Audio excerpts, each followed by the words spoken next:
வாங்கங்க வாழைப்பூ பொரியல் ரொம்ப சிம்பிளாக எளிமையாக எப்படி பண்ணலான்னு பார்க்கலாம். ருசி நல்லாயிருக்கும். சாம்பார் சாதம், ரசம் சாதம், பருப்பு சாதம் அப்படின்னு எல்லாத்துக்குமே வாழைப்பூ பொரியல் செம்ம காம்பினேஷனாக இருக்கும். வாங்க எப்படி பண்ணிடலான்னு பார்த்துடலாம்.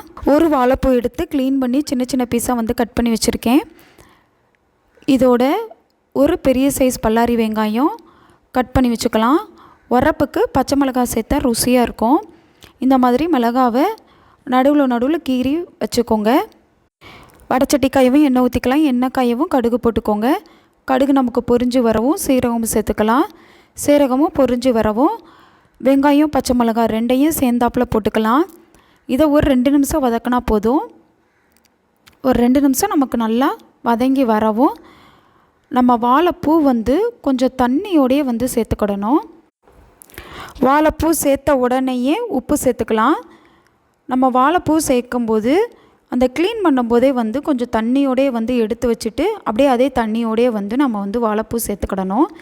நீங்கள் தண்ணி இல்லாமல் ரொம்ப ட்ரையாக சேர்க்குறீங்க அப்படின்னா கொஞ்சமாக தண்ணி தெளித்து விட்டுக்கோங்க. ஏன்னா வாழைப்பூ வேகிறதுக்கு நமக்கு கொஞ்சம் தண்ணி தேவைப்படும். அதுக்காண்டி தான். பாருங்கள், நமக்கு நல்லா வதக்கும் போதே கொஞ்சம் தண்ணி விட்டு நமக்கு வாழைப்பூ வர ஆரம்பிக்கும். இந்த தண்ணியெல்லாம் நம்மளுக்கு கம்ப்ளீட்டாக போய் எண்ணெயிலே வதங்க ஆரம்பித்ததுக்கப்புறம் தான் வாழைப்பூ பொரியல் ரெடியாக இருக்கும். ஒரு 7லேருந்து 8 நிமிஷம் ஆகும். உங்களுக்கு தண்ணி வந்துக்கிட்டே இருக்குது பாருங்கள். இப்போ ஒரு 7லேருந்து 8 நிமிஷம் கழித்து நீங்கள் பார்த்தீங்க அப்படின்னா உங்களுக்கு தண்ணியே இல்லாமல் வர ஆரம்பிச்சிரும். பாருங்கள், நமக்கு இப்போ தண்ணி கம்ப்ளீட்டாக வரலை. இப்போ இந்த ஸ்டேஜில் மல்லிச்செடியும் கருவேப்பிலையும் சேர்த்துக்கலாம். இப்போ நமக்கு நல்லா எண்ணெயிலே வாழைப்பூ வதங்கணும்.